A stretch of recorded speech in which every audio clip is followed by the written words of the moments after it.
Assalamualaikum warahmatullahi wabarakatuh. Di sini saya dari kelompok 1. Di sini saya akan mempresentasikan hasil UAS praktikum studi kelayakan bisnis saya dari PT Cilcro Food.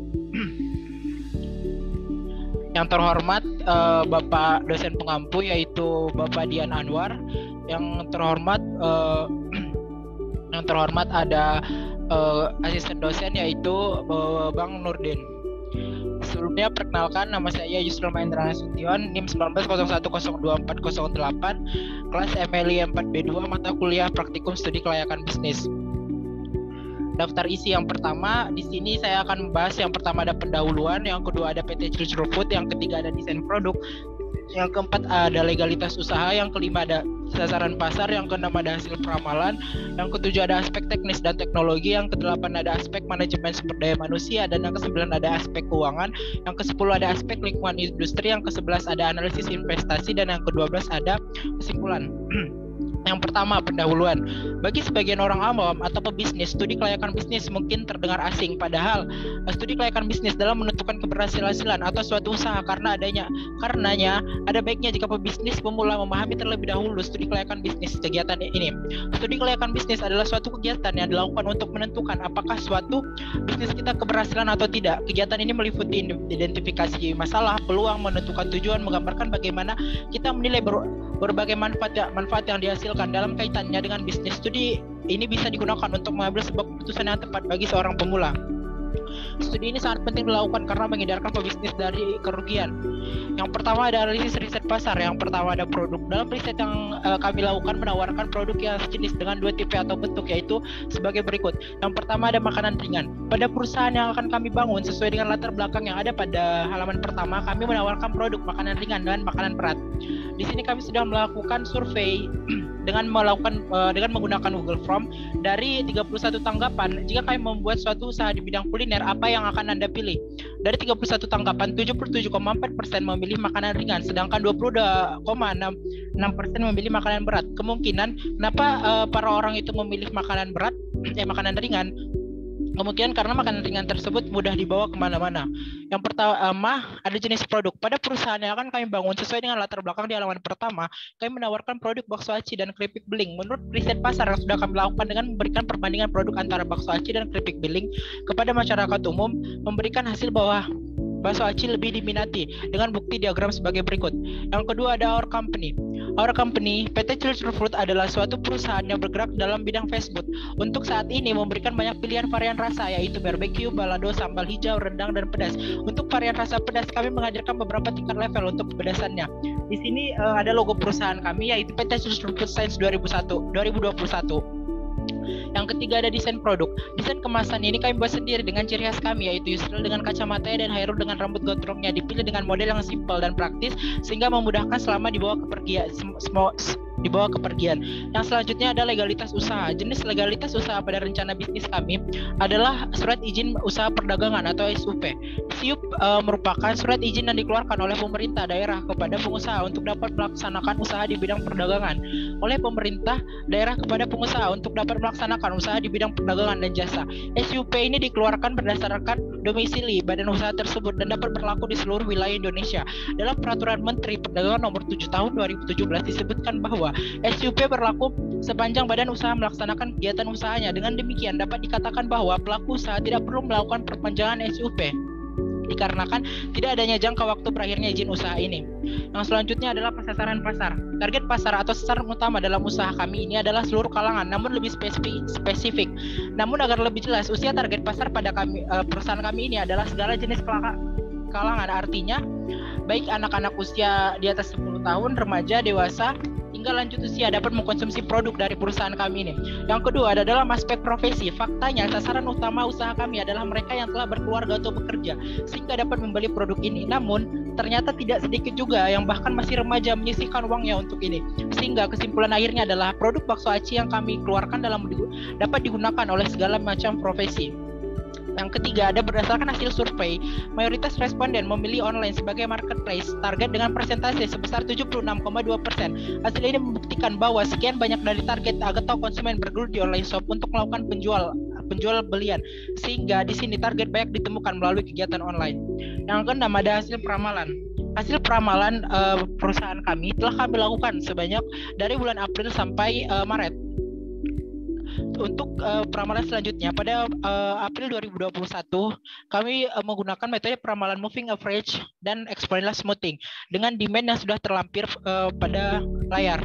Lalu didapatkan untuk penjualan periode April 2021 didapatkan sebanyak moving average sebanyak 754 produk dan exponential smoothing sebanyak 727 produk. Yang ketujuh ada aspek teknis. Aspek teknis dan teknologi, yang pertama ada layout perusahaan. Kami sudah membuat layout perusahaan kami sendiri dengan menggunakan aplikasi AutoCAD. Lalu di sini ada unloading, tempat peralatan material handling, toilet, ada kantor admin, ada gudang bahan baku, ada produksi, ada gudang bahan jadi, ada loading, dan ada quality control area, dan ada packaging. Di sini ada flowchart proses produksi kami yang dimulai dari distributor memproduksi barang dan barang disimpan dalam gudang. Agen memesan ke distributor. Apabila status barang ada, maka dilanjutkan dengan konfirmasi pada agen bahwa barang tersedia dan agen melakukan transaksi dengan distributor. Apabila status transaksi setuju, maka barang dikirimkan ke agen. Lalu barang diterima oleh agen.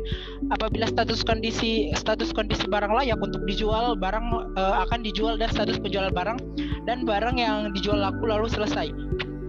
Dan apabila tadi kita kembali ke atas, apabila status barang tidak ada, maka dikonfirmasi lagi ke distributor untuk diproduksi kembali. Dan apabila status transaksi tidak ada, kembali lagi ke status, melihat status barang. Dan apabila status barang tidak layak, maka barang akan didaur ulang. Yang kedelapan ada aspek manajemen SDM. Tenaga kerja yang dibutuhkan dalam proses pembuatan bakso aci pada PT Cilacap Food adalah yang pertama divisi yang dibutuhkan serta job desk setiap divisi.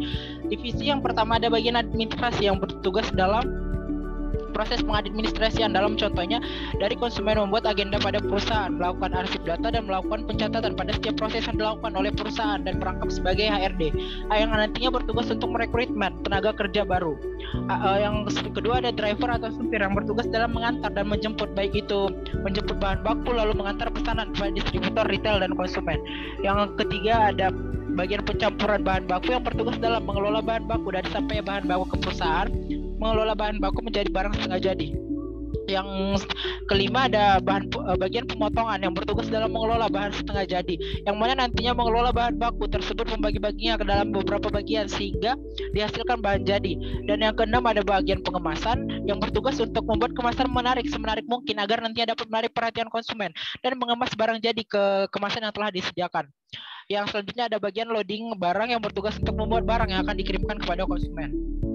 Gaji karyawan pada perusahaan kami ini, untuk gaji karyawan pada perusahaan kami ini kami menerapkan yang namanya transparansi sehingga tidak menyebabkan kecemburuan atau permasalahan dari setiap karyawan yang ada pada perusahaan, karena perusahaan juga sudah membagi pekerjaan sesuai tingkat kesulitan karyawan yang mana jam kerja akan sama, sehingga perusahaan menerapkan gaji untuk setiap karyawan adalah sebanyak 3.500.000 untuk setiap karyawan, dengan catatan apabila tingkat produksi naik maka setiap karyawan akan diberikan tambahan gaji, sedangkan apabila tingkat produksi tidak stabil maka perusahaan tidak akan mengurangi gaji setiap karyawan, yang tujuannya untuk menjaga kenyamanan karyawan dalam bekerja. Lalu di sini ada SOP pada tahapan rekrutmen karyawan kami. Bagan di sini kami sudah menampilkan ada bagan prosedur rekrutmen karyawan. Yang pertama adalah tim HRD menganalisis kebutuhan pegawai apa saja yang dibutuhkan. Yang selanjutnya ada meminta persetujuan kepada manajemen. Apabila setuju maka membentuk tim seleksi pegawai, lalu membuka lowongan, lalu mengecek kelengkapan persyaratan administrasi. Apabila lengkap maka melakukan seleksi penerimaan karyawan. Apabila tidak lulus seleksi, apabila lulus seleksi penerimaan karyawan berlanjut dan training kerja karyawan baru, dan tujuan tercapai agar rekrutmen selesai. Selanjutnya ada yang ke-9, ada aspek keuangan. Pada praoperasi di sini ada beberapa yang kami tampilkan. Di sini ada total presentasi kami itu, untuk total itu ada 100% dengan sumber pembiayaan sebanyak 78,50% dari modal sendiri. Lalu di sini ada 21,49% dari kredit. Selanjutnya ada operasi. Di sini ada biaya pokok produksi, upah bahan baku dan bahan pembantu sebanyak 108 juta, dan upah tenaga kerja ada sama saya dengan 108 juta. Ada biaya produksi sebanyak 18 juta. Lalu total biaya produksi yang kami keluarkan pada perusahaan kami ini adalah sebanyak 234 juta. biaya usaha, gaji general staff sampai keamanan itu sudah ditampilkan. Lalu ada laporan laba rugi. Total biaya produksi kami sebanyak tahun 2019 ada sebanyak 234 juta. Tahun 2020 ada sebanyak 245.700.000. Dan tahun ketiga pada tahun 2021 sebanyak 257.985.000. Lalu ada laba. Total biaya usaha sebelum penyusutan atau pada tahun pertama 2019 terdapat sebanyak 240.600.000. Tahun kedua sebanyak 240.600.000. Lalu di tahun ketiga dapat kenaikan sebanyak 252.530.000. Di sini sudah ditampilkan arus kas kami. Di sini ada dari rencana produksi, ada arus kas keluar, ada total arus kas keluar, ada kas neto, ada kewajiban bank. Dengan tujuan total saldo akhir adalah tahun pertama 2019 ada 30.440.625.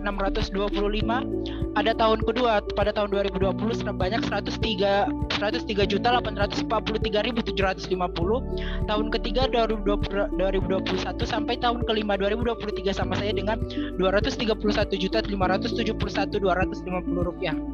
Di sini juga ada BEP kami. Di sini keterangannya ini ada biaya tetap, jenis biaya itu ada biaya sewa gudang, ada biaya variabel atau biaya umum produksi. Dan di sini juga kami sudah menampilkan cash flow. Di sini penyesuaian cash flow pada tahun pertama tahun 2019 ada sebanyak 12.500.000. Cash flow tahun kedua ada sebanyak mengalami peningkatan sebanyak 65.262.500. Tahun ketiga mengalami peningkatan lagi sebanyak 119.586.875. Yang ke-10 ada aspek lingkungan industri. Di sini ada analisis SWOT. Di sini saya sudah menggunakan analisis SWOT itu strength atau kekuatan, weakness atau kelemahan, opportunity dan threats atau ancaman, yang merupakan proses perencanaan yang membantu perusahaan untuk mengatasi tantangan dan menentukan apa saja yang harus dituju secara keseluruhan. Berikut adalah analisis SWOT pada industri perusahaan kami. Strengths yaitu cita rasa yang lezat, memiliki banyak varian rasa, bahan baku yang mudah didapat dan harga terjangkau, kemasan dengan desain yang menarik dan umur simpan yang panjang. Yang selanjutnya ada weakness, mudah ditiru, kurang maksimalnya memproduksi produk-produk bakso aci cilcrol, memiliki kompetitor. Ada opportunity yaitu lokasi strategis, meningkatnya daya beli masyarakat. Ada threat yang threatnya itu akan ada persaingan baru. Yang 11 ada analisis investasi. Biaya investasi kami yang pertama itu ada 75.100.000. Laba bersih tahun ke-1 2019 ada sebanyak 28.604.700. Dan sampai 2023 sebanyak 183.600.034 dengan ARR sebanyak 244%. Yang ke-12 kesimpulannya dari yang saya sampaikan tadi, setelah melakukan beberapa tahapan studi kelayakan bisnis, maka kami dapat mendirikan sebuah perusahaan kecil-kecilan yang bergerak dalam bidang home industry dengan nama PT Cilcrol Food yang diambil dari gabungan nama owner perusahaan dengan produk yang kami hasilkan yaitu bakso aci. Sekian, terima kasih. Terima kasih atas perhatiannya. Apabila ada yang kurang dari yang saya sampaikan, saya mohon maaf. Di sini ada kontak kami. Sekian. Assalamualaikum warahmatullahi wabarakatuh.